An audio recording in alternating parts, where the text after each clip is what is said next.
त्यामुळे या अधिवेशनामध्ये बीड असो, बीड मधल्या सत्ताधारी पक्षाच्या नेत्यांचा जो गुन्हेगारी इतिहास आहे त्याच्यातनं झालेल्या हत्या, 32 हत्या 2 वर्षात, याची चौकशी व्हावी. परभणीमध्ये जे काय झालं याची चौकशी व्हावी. आणि ह्या पार्श्वभूमीवर अशा माणसाचा मंत्रिमंडळात समावेश करून महाराष्ट्राची लाच चव्हाट्यावर आणण्याचं काम झालेलं आहे. त्याचा आम्ही विरोधी पक्ष म्हणून निषेध करतो आणि येणाऱ्या 8 दिवसामध्ये विरोधी पक्ष सक्षमतेने,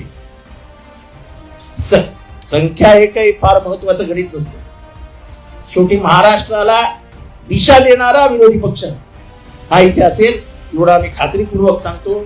एकत्रितरित्या या पाशवी बहुमताशी आम्हाला लढावं लागेल आणि लोकांचे आशीर्वाद आमच्या मागे असतील. कारण का ज्या पद्धतीने लोक ईव्हीएम विरुद्ध रस्त्यावर उतरले त्यातनं एक लक्षात येते की लोकांना लोकशाही वाचवायची आहे आणि लोकशाही वाचवण्याच्या लढाईत आम्ही सगळे एकत्र आहोत.